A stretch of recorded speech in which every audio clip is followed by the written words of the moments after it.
meeting through a video session. So I hope you all had a good puja vacation.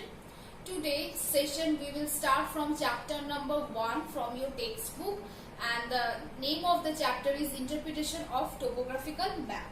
Okay, so before we move in with detailed discussion on the chapter, I want you all to be introduced with certain terms that are useful for this chapter.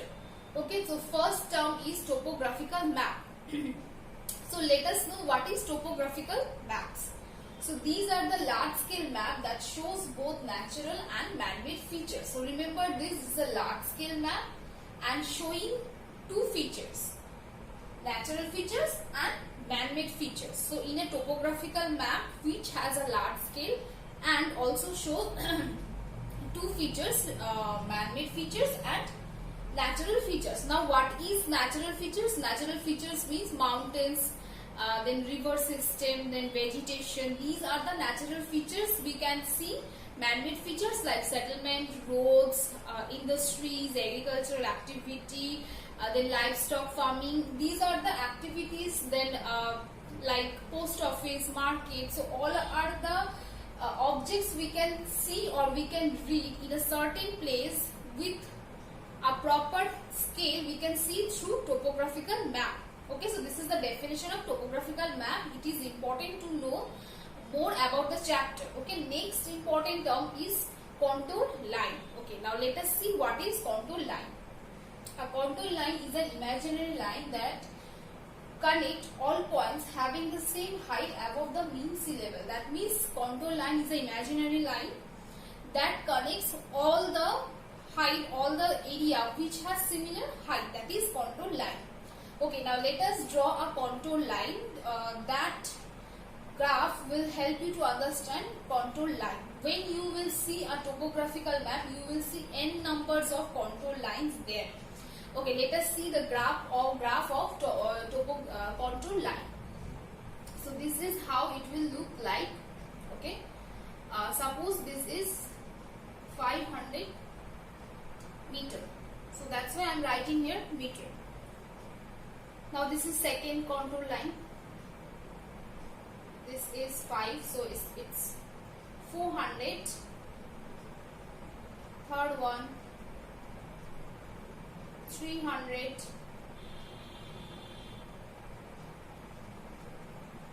It's of 200. After that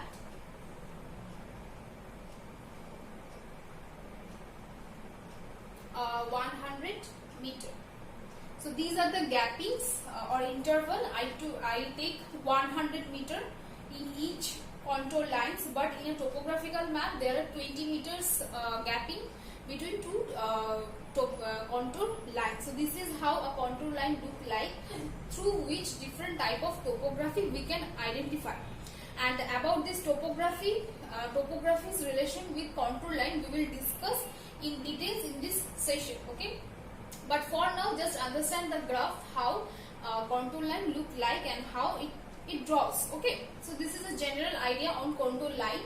Later we will have a detailed discussion on contour line informing of different topography, because when we read a contour line we can have an idea how the topography would be, like it's a highland, it's a lowland, or it's a valley, all these things, or cliff, all these things we can easily identify through a topographical through a contour line in a topo map. So these are the two important terms, topographical map and contour line. Next we will understand grid system. Now students, we will know some new fact, that is features of grid system. Okay, so let us know about feature of grid system.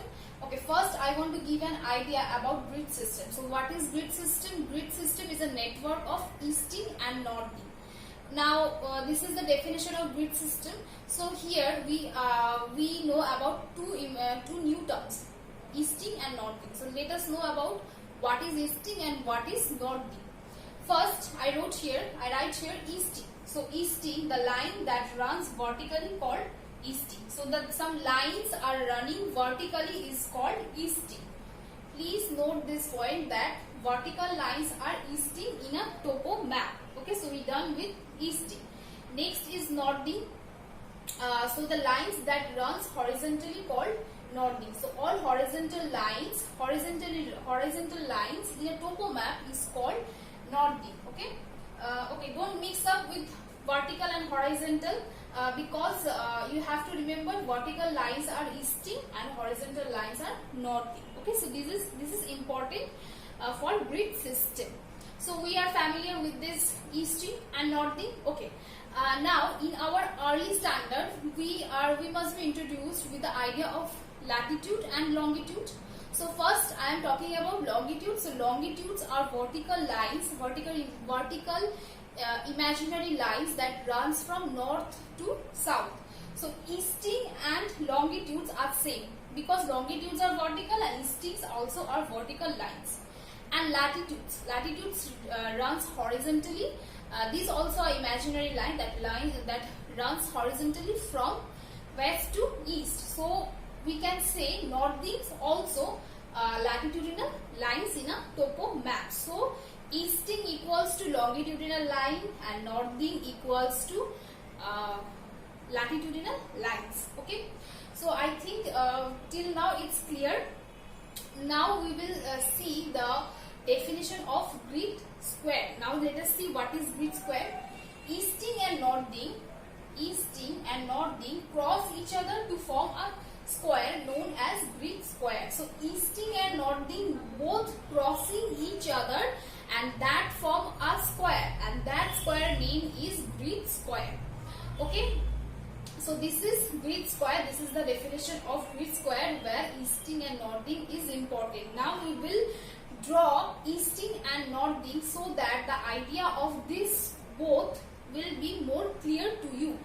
First we are drawing easting. So as I said, eastings are vertical lines, so I am drawing it. So here I am drawing some vertical lines. Total 4 lines I am drawing. These are easting. Okay, let me give heading. Easting. Okay. Now we know that all longitudes, easting and longitudes are same. All longitudes have numerical values. So we will give some numerical values for easting. Okay, so I am giving 20. Next is 29, 21, then 22, 23. So this is 20, 21, 22, 23. These are the values of easting, and the easting look like this. Now here I am drawing northing. These are horizontal lines. Let us draw 4 horizontal lines for northing to show northing. Giving heading here.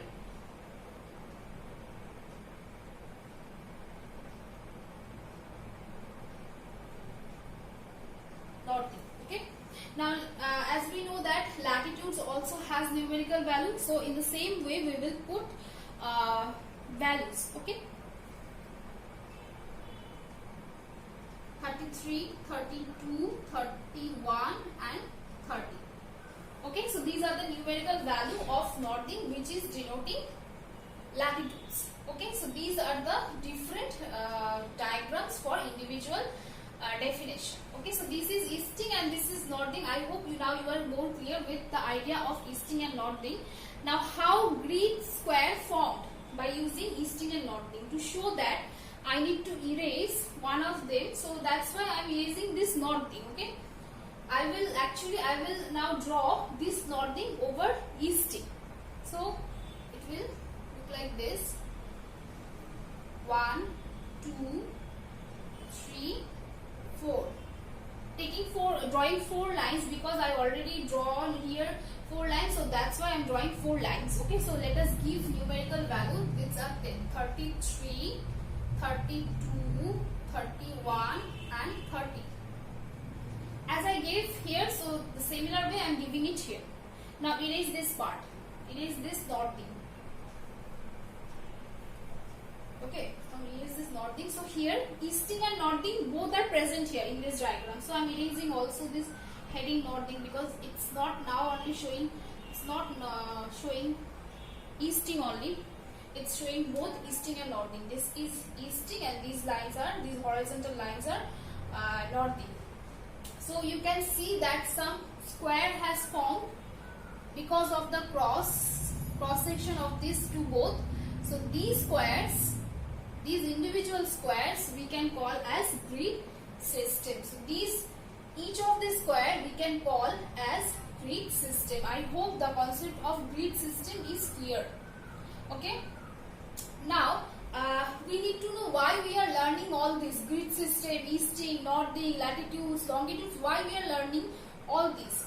We are learning easting, northing, all this grid system because in a topo map we will get a question that find out the location of a particular place. So in that case you will use this grid system to identify the location with the help of latitudes and longitudes. That means to get the location in more prominent way. That is why we use grid square.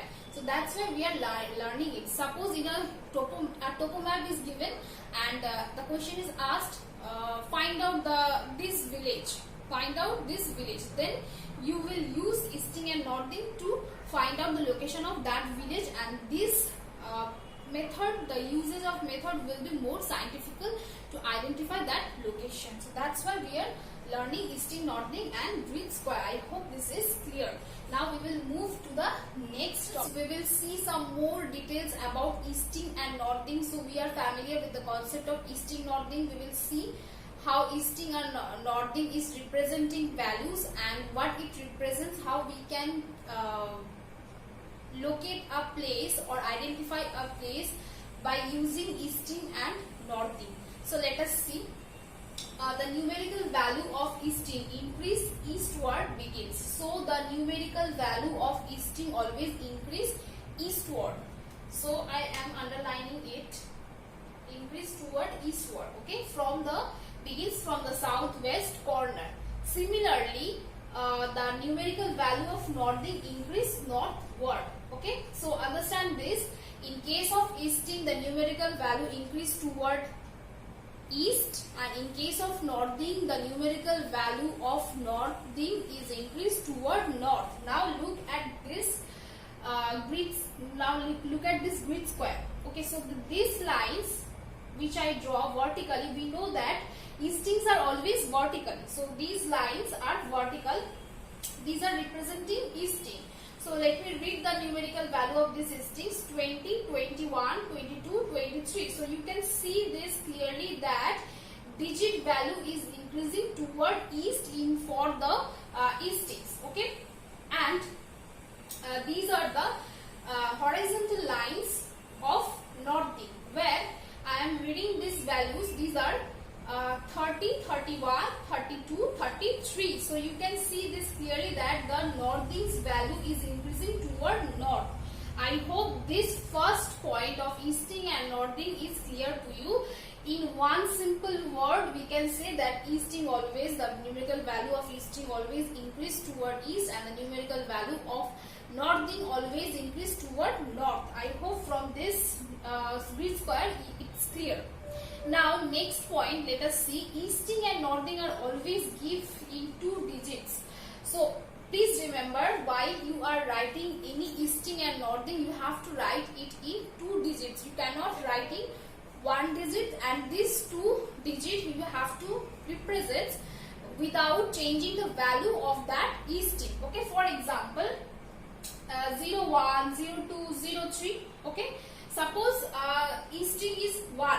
In that case, you cannot write it as 1, you have to write it as 01, because we have to represent it in a 2 digits. So that's why we are adding extra 0 just before the digit. Okay, you cannot write 1 as 10, because in this way the value will be changed. So that's why we have to add 0 just before the numerical value. Even 0 is added as 0 is read as 00. So you cannot write 0, easting 0 as 0. You have to mention it as 00. Now look at this diagram again. You can see that this all digit I write here as in 2 digit. Okay, in 2 digits. Okay,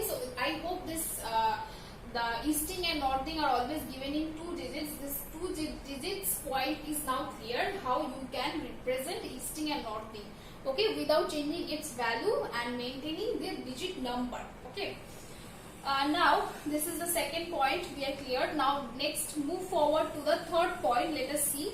When referring to a grid, easting are always started first. Okay, so while we are taking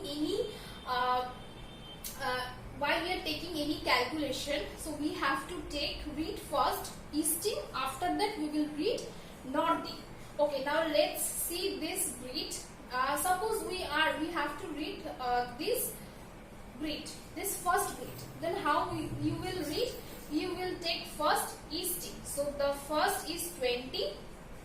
First line is 20. Here I am writing 20. So that's why I am taking 20. Then we will read northing, that means 32. 32. This line's value is 32. So the value, so the easting and northing of this box or this grid will be 20, 32. So this is how we will take any reference of grid from the topographical map. First we will take easting, the value of easting. Next we will take the value of northing. Please be careful with this. Don't mix up. Okay. Now let's move on to the fourth point. Okay. So what is written as in the fourth feature of easting and northing, that easting and northing on a topo sheet drawn on a scale of 1:50,000 are always 2 cm apart.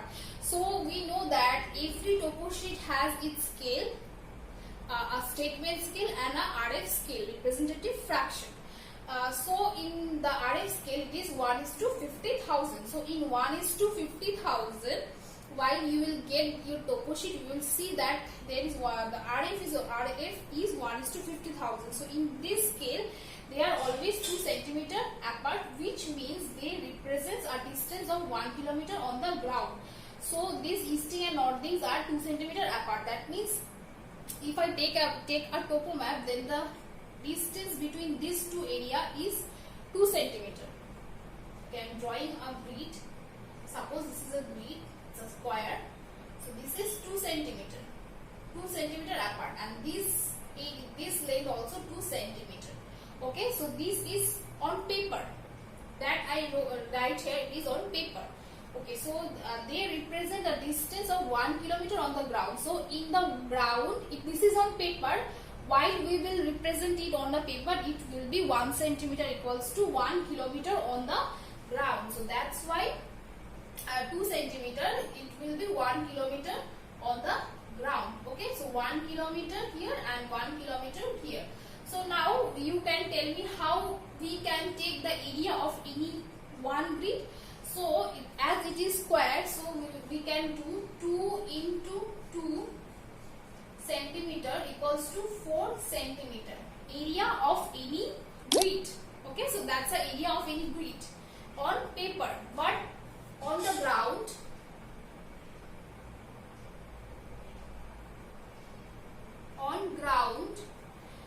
the area of any grid will be 1 kilometer into 1 kilometer. That means 1 kilometer square.